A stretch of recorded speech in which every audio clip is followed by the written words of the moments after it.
जुलाई का महीना अपनी पूरी ताकत के साथ गांव पर बरस रहा था। आसमान से रुक रुक कर पानी की मोटी मोटी बूंदें गिर रही थी और पूरा गांव कीचड़ से सन चुका था। गांव के एक छोटे से मकान के अंदर साहूकार धनीराम अपने मुनीम और 2 नौकरों के साथ खड़ा था। उनके सामने गोपाल, उसकी मां कौशल्या और छोटी बहन नेहा सिमटे हुए खड़े थे। मुनीम के हाथ में कुछ कागज थे और साहूकार का चेहरा पत्थर की तरह सख्त। गोपाल, बहुत हो चुका तेरा बहाना। तेरे बाप ने जो कर्ज लिया था वो आज तक वापस नहीं आया। अब ये घर मेरा है, कागजों पर मेरा नाम है और अदालत की मोहर लग चुकी है। मैं तुझे और तेरी मां को आखिरी बार कह रहा हूं, यहां से निकल जा, अभी के अभी। सेठ जी, बाहर बारिश तेज हो रही है, मां को खांसी है और नेहा अभी बहुत छोटी है। 2-4 दिन की मोहलत दे दीजिए, मैं कहीं और रहने का ठिकाना देख लूंगा। बस थोड़ी रहम कीजिए। रहम? तुम्हें सुनाई नहीं देता? सेठ जी ने फैसला कर लिया, ये मकान अब हमारी प्रॉपर्टी है। या तो सम्मान से बाहर निकलो, वरना हमारे आदमी सामान बाहर फेंक देंगे। देख गोपाल, मुझसे बहस मत कर। बारिश हो या तूफान, मेरा पैसा डूबा तो मैं किसी के बारे में नहीं सोचता। रहम की भीख मांगने से पहले ये सोच कि तूने पिछले 6 महीनों में 1 कौड़ी क्यों नहीं लौटाई। अब निकल, वरना ये लोग तुझे खुद निकालेंगे। साहूकार के इशारे पर नौकरों ने अंदर रखी चारपाई और अन्य सामान बारिश में घर के बाहर फेंक दिए। मां कौशल्या चुपचाप खड़ी रहीं। उनके होठ कांप रहे थे, मगर आंखों से एक बूंद भी नहीं गिरी। नेहा डर के मारे मां की साड़ी से लिपट गई। गोपाल ने साहूकार की तरफ एक बार और देखा, लेकिन वहां सिर्फ एक सौदेबाज की निर्मम आंखें थीं। बिना कुछ और कहे गोपाल ने अपनी मां और बहन का हाथ थामा और तीनों उस घर से बाहर निकल आए जो कभी उनका अपना था। गोपाल की आंखों में आंसू नहीं थे, बल्कि एक चिंता थी, अपनी मां और बहन को बचाने की चिंता। उनके पिता हरि नारायण पूरे गांव के मशहूर रसोइया थे।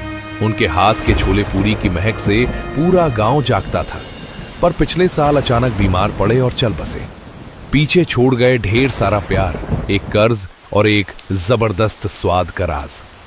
अब यही कर्ज एक हथियार बनकर उनके सिर पर आ खड़ा हुआ था। तीनों गांव के उस छोर पर एक बरगद के नीचे जा खड़े हुए, जहां से बस स्टॉप कुछ ही दूरी पर दिखाई देता था। मां, अब हम क्या करेंगे? अपना वो छोटा सा घर भी गया। बाबूजी के बाद जो हमारे पास था वो सब साहूकार ले गया, और अब ये बारिश रुकने का नाम ही नहीं ले रही। गोपाल बेटा, जो होता है अच्छे के लिए होता है। ये बारिश तुझे रुलाने नहीं आई। कभी कभी ऊपर वाला पुरानी दीवारें गिराता है ताकि हम नई दीवारें बांध सकें। भैया, मुझे डर लग रहा है। क्या हम सचमुच अब सड़क पर सोएंगे? मेरी गुड़िया भीग जाएगी। नहीं नेहा, तू चिंता मत कर। भैया तुझे ऐसे सड़क पर नहीं सोने देंगे। माँ, चलिए पहले कोई ऐसा ठिकाना ढूंढते हैं जहां बारिश से बच सके। माँ, मैं कल शहर जाऊंगा, वहां कोई ना कोई मजदूरी मिल ही जाएगी। शहर? वही शहर जहां से तू 6 महीने पहले खाली हाथ लौटा था। बेटा, तू पढ़ा लिखा तो ज्यादा है नहीं, और शहर हम जैसे लोगों का कहाँ ठिकाना लगेगा। यहीं रह, अपनी मिट्टी में कुछ कर। तेरे बाप के हाथों में जादू था, और मैं जानती हूँ वो जादू मेरी रसोई में भी है। बस तू साथ दे। रसोई? माँ, हमारे पास रसोई कहाँ है? बर्तन कहाँ है? और ठेला लगाने में खर्चा भी बहुत आएगा ना। पैसे कहाँ हैं हमारे पास? तभी बारिश की तेज फुहारों के बीच एक आवाज आई। गोपाल ने मुड़कर देखा। एक अधेड़ उम्र का आदमी हाथ में छतरी लिए पास आ रहा था। ये थे मंगल काका, जो बस स्टॉप के पास ही एक छोटी सी किराना की दुकान चलाते थे। मंगल काका स्वभाव से बहुत अच्छे आदमी थे और हरि नारायण के बचपन के दोस्त भी। बेटा, मैं तुम्हें कुछ समय से यहां देख रहा हूं। साहूकार ने बेदखल कर दिया ना, उसका यही धंधा है। देखो, मेरी दुकान के पीछे एक कमरा खाली पड़ा है। पुराना है, थोड़ा टपकता है, लेकिन चारपाई और चूल्हे का इंतजाम हो जाएगा। अगर चाहो तो कुछ दिन वहां रुक जाओ, किराया बाद में देख लेंगे। गोपाल की आंखों में उम्मीद की एक किरण जगमगाई। उसने तुरंत मंगल काका के पैर छूना चाहे, पर चाचा ने रोक दिया। बेटा, इंसानियत अभी जिंदा है। चलो सामान उठाओ, बच्ची भीग रही है। तीनों उस छोटे से कमरे में पहुंच गए। दीवारें सीलन भरी थी और छत की एक जगह से पानी टपक रहा था। पर इस कमरे में एक कोने पर 2 पत्थरों के बीच लोहे की जाली रखी थी, एक अस्थाई चूल्हा। मां कौशल्या ने उस चूल्हे को यूं देखा जैसे किसी ने उन्हें खोई हुई ताकत लौटा दी हो। उन्होंने अपनी पोटली खोली और उसमें से एक लोहे की कड़ाही और पीतल का एक छोटा सा डिब्बा निकाला। डिब्बे में थे चना मसाले का वो खास मिश्रण जिसे कौशल्या ने अपने पति हरि नारायण से सीखा था। गोपाल, ये देख, तेरे बाप का असली खजाना। इसी मसाले की बदौलत पूरे गांव में हमारे छोले पूरी की धूम थी। और आसमान देख, ऐसी बारिश में गांव का हर आदमी कुछ चटपटा और गरम खाने को तरस रहा होगा। हम क्यों ना अपने हाथ आजमाएं? माँ, छोले पूरी बेचने के लिए ठेला चाहिए, सामान चाहिए और सबसे पहले हिम्मत चाहिए। हमारे पास तो हिम्मत तुझ में है और सामान और ठेले का इंतजाम मैं करती हूँ। जा, मंगल काका से थोड़ा बेसन, तेल और चने उधार ले आ, बाकी भगवान देखेगा। मंगल काका ने 1 हफ्ते का सामान उधार दे दिया। अगली सुबह बारिश थोड़ी हल्की हुई तो गोपाल ने लकड़ी के पुराने तख्तों और साइकिल के 2 पहियों से एक छोटा सा ठेला तैयार कर लिया। मां ने सुबह सवेरे उठकर चने भिगोए। पहली बार गोपाल ने ठेला बस स्टॉप के ठीक सामने लगाया। ठेले पर कौशल्या पूरियां तल रही थी और बाजू में ही गर्मा गर्म छोले तैयार रखे थे और साथ में प्याज और हरी चटनी भी रखी थी। ठेले पर बोर्ड लगा था, हरि नारायण के मशहूर छोले पूरी, 1 थाली मात्र 20 रुपए। बारिश की बूंदें तिरपाल पर नाच रही थी। इतनी जोरदार बारिश में चारों तरफ गर्मा गर्म स्वादिष्ट छोले पूरी की खुशबू फैल रही थी। पर गांव के लोग सिर पर कपड़ा रखे अपने घर की ओर भाग रहे थे। किसी को किसी चीज से मतलब नहीं था। 1 घंटा बीत गया, कोई ग्राहक नहीं आया। माँ, लगता है हमने गलत सोचा। लोग बारिश से बचने में लगे हैं। हर कोई घर जाने की जल्दी में है। ऐसे में हमारे छोले पूरी कौन खाने आएगा? सब्र रख बेटे, बारिश में लोगों का मन उदास होता है। हो पर जब एक बार गरम खाने की महक नाक से टकराएगी तो पेट अपने आप राह खोज लेगा। तू बस पूरी जोर से आवाज लगा। गोपाल ने मां की बात मानी और जोर लगाकर आवाज लगाने लगा। लो भैया लो, गर्मा गर्म छोले पूरी लो, हरि नारायण के स्पेशल छोले पूरी खा लो। लो भैया लो। तभी दूर से एक बुजुर्ग आते दिखे। उनका नाम श्यामू दादा था। पास आकर बोले, हरि नारायण, ये नाम सुनकर तो पुराने दिन याद आ गए। बेटा, क्या सचमुच उन्हीं के हाथ का स्वाद है? बाबूजी, मैं उन्हीं की पत्नी हूँ जो कुछ सालों पहले यहाँ छोले पूरी का ठेला लगाते थे, पर ऊपर वाले ने उन्हें जल्दी अपना बना लिया। हाँ, पर मसाला और सीख उन्हीं की है। आइए, 1 प्लेट लीजिए। पैसे की चिंता मत कीजिए, बस स्वाद बताइएगा। बेटा, मुझे बहुत दुख हो रहा है ये खबर सुनकर। पर बेटा, मुझे तुम सबकी आंखों में वही स्वाभिमान और ईमानदारी दिखाई दे रही है। मैं तुम्हारे ये छोले पूरी जरूर खाऊंगा। कौशल्या ने गर्मा गर्म छोले पूरी और हरी चटनी के साथ प्याज 1 प्लेट में परोसे।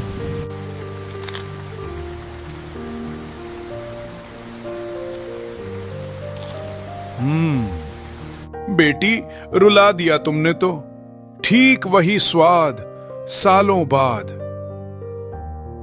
अरे भाइयों, इधर आओ, जन्नत का स्वाद मिल रहा है यहाँ। श्यामू दादा की आवाज सुनकर बारिश से भागते 2-3 और लोग रुक गए। तिरपाल के नीचे धीरे धीरे 4, फिर 6, फिर 10 लोग जमा हो गए। कौशल्या मां पूरियां तलने लगी, गोपाल छोले परोसने लगा। देखते ही देखते पहले दिन में ही 20 प्लेटें बिक गईं। उस दिन पहली बार गोपाल की जेब में पूरे 400 रुपए आए। वो रात को पैसे गिन रहा था तो उसकी आंखें भर आईं। गोपाल की आंखों में जीने की एक नई उम्मीद जग गई। माँ, आज पूरे 400 रुपए हुए हैं। एक दिन में इतना पैसा तो मैंने कभी हाथ में नहीं पकड़ा। लगता है बाबूजी सचमुच हमारे साथ हैं। ये तो बस शुरुआत है बेटा। तुझे हर रोज ऐसे ही ईमानदारी और सच्चे दिल से काम करना है। असली परीक्षा अभी बाकी है। अपने मन को घमंड से बचाना और हर ग्राहक को भगवान का रूप समझना, बस इतना ध्यान रखना। अगले कुछ दिनों तक उनका ठेला बस स्टॉप की शान बन गया। बारिश की परवाह किए बिना लोग दूर दूर से आने लगे। मां ने अपने पति की एक और आदत बरकरार रखी थी, शाम के बचे हुए छोले पूरी गांव के गरीब बच्चों को मुफ्त बांट देना। गोपाल को पहले ये रास नहीं आता था, पर मां ने समझाया। देख गोपाल, तेरे पिताजी कहते थे कि रसोई का पहला ग्राहक भूख होती है और आखिरी ग्राहक इंसानियत। जब तक हम एक हाथ से कमाते हैं और दूसरे से बांटते हैं, तब तक असली बरकत बनी रहती है। ये पैसों का घमंड होता तो तेरे पिताजी अपना नाम और इज्जत नहीं कमा पाते। इसका एक उदाहरण तो हमने मंगल काका के रूप में देख ही लिया है।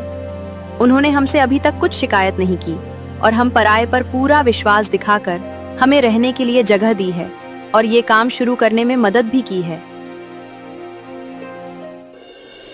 गोपाल ने मंगल काका का आधा उधार भी चुका दिया था और कुछ पैसे जोड़कर रख लिए थे ताकि आगे का सामान खरीद सके।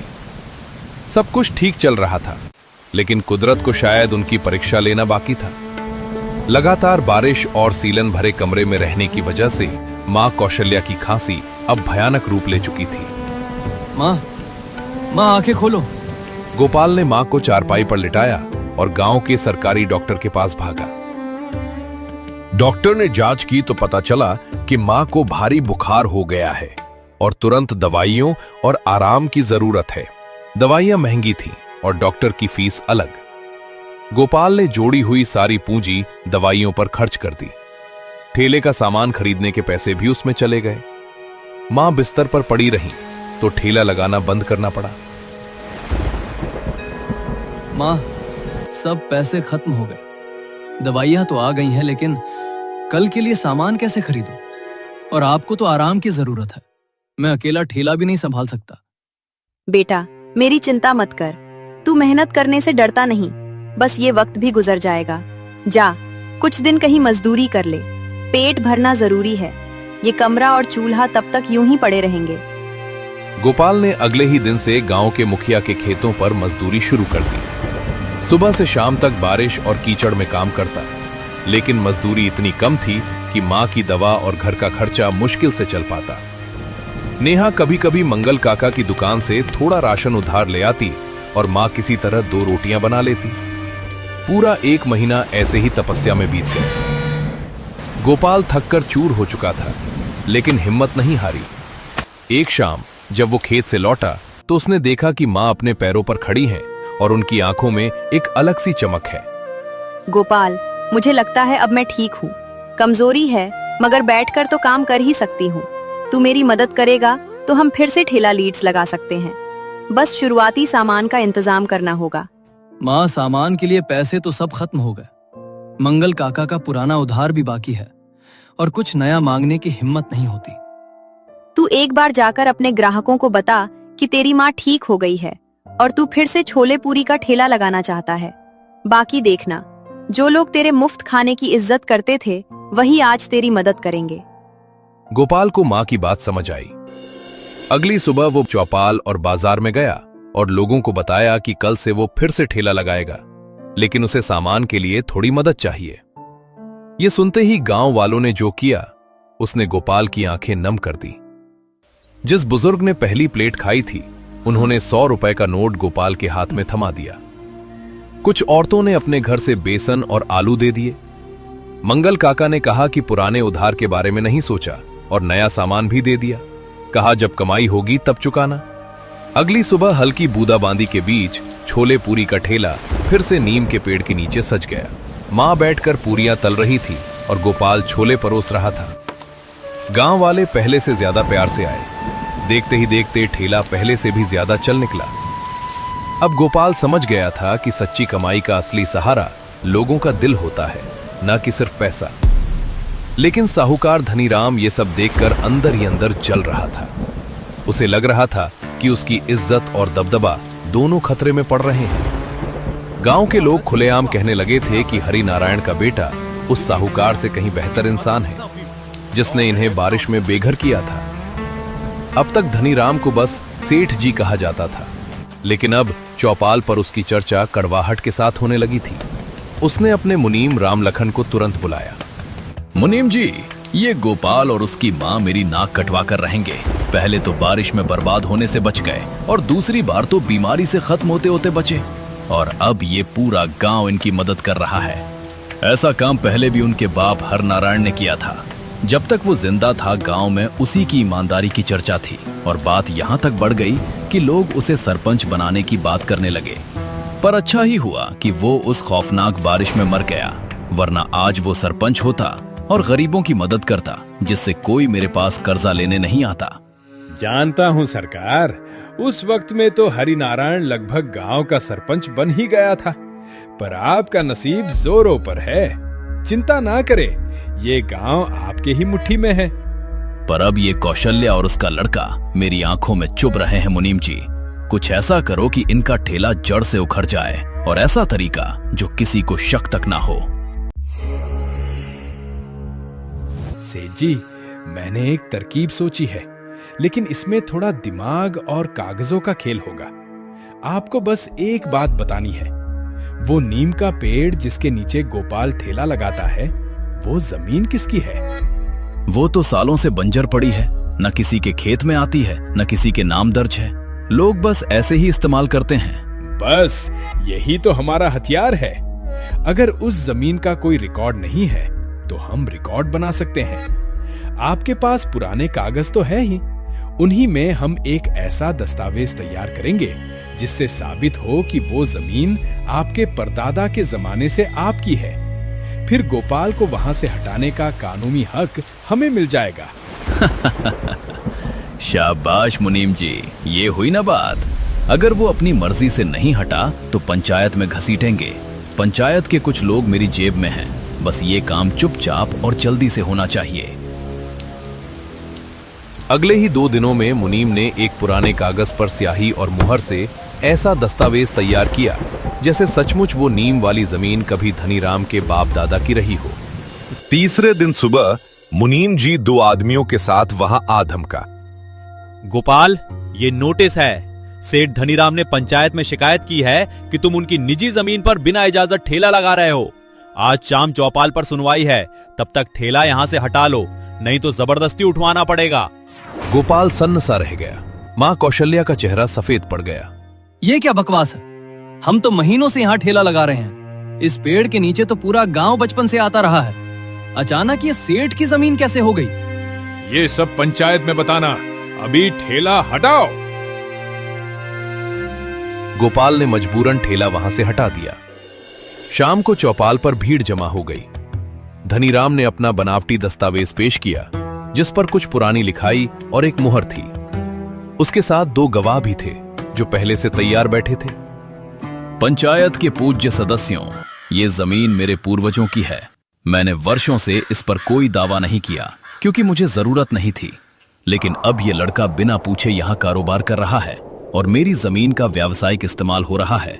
मैं न्याय चाहता हूं। सरपंच जी, ये सरासर झूठ है। नीम का ये पेड़ तो गांव का है। मेरे बाबूजी भी यही बैठा करते थे। सेठ जी हमसे पुरानी दुश्मनी निकाल रहे हैं, हमें कहीं और जाने को मजबूर करना चाहते हैं। गिड़गिड़ाने से कोई फायदा नहीं है। तुम्हारे पास सबूत कहां है? पर कहते हैं ना कि सच्चाई की राह पर चलने वालों की मदद करने खुद ऊपर वाले फरिश्ते के रूप में आते हैं। ऐसे ही वहां श्यामू दादा आए। श्यामू दादा के पिता उस जमाने में पंचायत के सदस्य थे। उन्होंने एक पुराना रजिस्टर संभाल कर रखा था जिसमें गांव की हर सार्वजनिक जमीन का हिसाब है। सबूत मेरे पास है। सरपंच जी, इस रजिस्टर में पूरे गांव की जमीन का रिकॉर्ड है। पन्ना नंबर 37 पर साफ लिखा है, बस स्टॉप के पास स्थित नीम वृक्ष एवं उसके चारों ओर की 5 बीघा भूमि ग्राम समाज के अधीन सार्वजनिक उपयोग हेतु आरक्षित है। इस पर तत्कालीन पटवारी और पंचों के हस्ताक्षर हैं। अब देखते हैं सेठ धनीराम का दस्तावेज इससे कितना पुराना है। पंचायत ने दोनों दस्तावेजों की तुलना की। धनीराम के कागज की स्याही ताजा थी और मुहर फर्जी लग रही थी।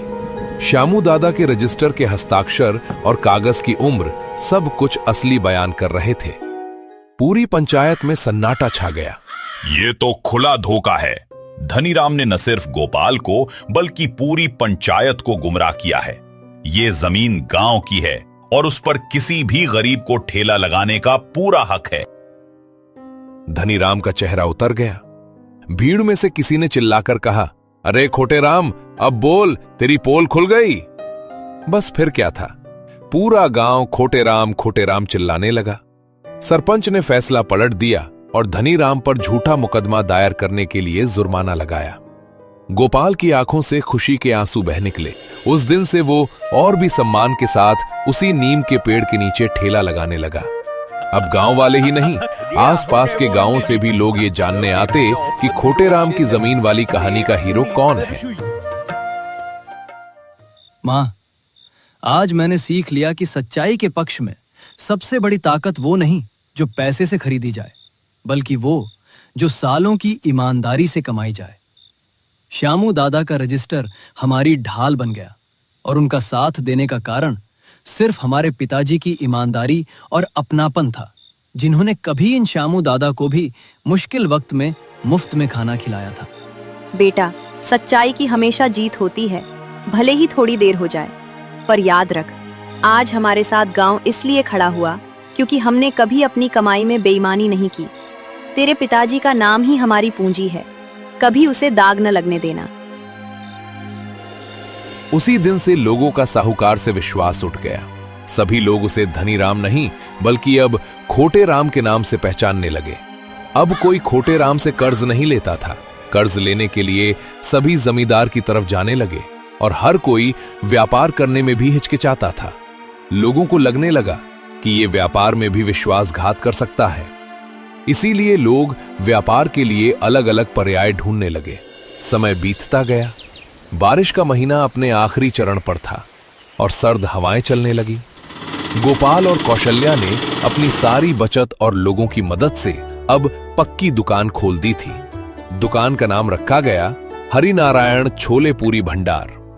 एक दिन दुकान के बाहर एक बूढ़ा व्यक्ति खड़ा था जिसे पहचानना मुश्किल था। पुरानी धोती, फटा कुर्ता और पैरों में चप्पल तक नहीं थी। उसने धीरे से आवाज लगाई, बेटा गोपाल, मुझे माफ कर दो। गोपाल ने गौर से देखा तो पहचाना, ये तो वही साहूकार धनीराम है। हालत इतनी बदली कि देखकर तरस आ जाए। धनीराम के साथ कोई व्यापार करने तैयार नहीं था, इसलिए उसके लड़के ने शहर जाकर सारा कारोबार अपने नाम करवा लिया और बाप को धक्के मारकर घर से बाहर निकाल दिया था। साहूकार के पास अब एक कौड़ी नहीं थी। भूखा प्यासा गोपाल की दुकान के सामने आ खड़ा हुआ था। गोपाल के मन में गुस्सा उमड़ा। उसकी यादों में वो बरसात की सुबह ताजा हो गई जब इसी आदमी ने उन्हें घर से निकाला था। वो कुछ कड़वा बोलने ही वाला था कि तभी मां कौशल्या बोली, गोपाल बेटा, एक थाली छोले पूरी की लगा दे सेठ जी के लिए। माँ, ये वही साहूकार है जिसने हमें। मुझे सब पता है, पर आज ये भूखा है और हमारी दुकान का पहला नियम क्या है? भूख से बड़ा कोई ग्राहक नहीं। बेटा याद रखना, चाहे वो कोई भी हो, अगर एक बार भी कोई भूखा इंसान हमारी दहलीज से लौट गया तो हमारी रसोई का हर निवाला बेबरकत हो जाएगा।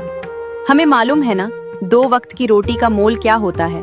सुबह की अंधेरी उठान, पसीने से भीगी देह और हड्डियों को चरमरा देने वाली मेहनत। कोई रिक्शा खींचता है तो उसके पांवों की सूजन रात भर नहीं उतरती। कोई मजदूरी करता है तो कमर ऐसे टूटती है जैसे फिर कभी जुड़ेगी ही नहीं। कोई किसी का नौकर बनता है तो कोई बारिश धूप में ऐसे जल भून जाता है। और ये सब क्यों? सिर्फ इसलिए ना कि शाम को जब वो घर लौटे तो उसके बच्चों के पेट में एक रोटी जा सके, उसकी बीवी की आंखों में कल के लिए थोड़ी उम्मीद बची रहे। ये भूख का दर्द हमने खुद झेला है, तो क्या हम किसी और को इस आग में जलता छोड़ देंगे? बेटा, पेट की आग बुझाने से बड़ा कोई धर्म नहीं और भूखे को रोटी देने से बड़ी कोई कमाई नहीं। बस यही सोचकर हाथ बढ़ा देना, बाकी का हिसाब ऊपर वाला खुद रख लेगा। बस फिर देर किस बात की? गोपाल ने एक बड़ी थाली सजाई। गरम गरम पूरियां, खुशबूदार छोले, साथ में हरी चटनी और प्याज। वो थाली लेकर साहूकार के सामने गया। साहूकार की आंखें डबडबा गईं। बेटा, मैंने तुम्हारे साथ बहुत बुरा किया। तुम्हारी माँ महान है और तुमने तो मुझे जीना सिखा दिया। मैंने अपनी सारी जिंदगी पैसे के पीछे बिता दी और आज मेरा अपना बेटा मुझे छोड़ गया। लेकिन तुमने अपने बाप का नाम सच्चा कर दिखाया। आशा करते हैं कि आपको ये कहानी पसंद आई होगी। दोस्तों, हम बड़ी मेहनत से ये कहानी आप तक लाते हैं। आपसे एक रिक्वेस्ट है कि जैसे गोपाल की मदद गांव के लोगों ने की थी, वैसे आप भी हमारी मदद चैनल को सब्सक्राइब और वीडियो को लाइक करके कीजिए।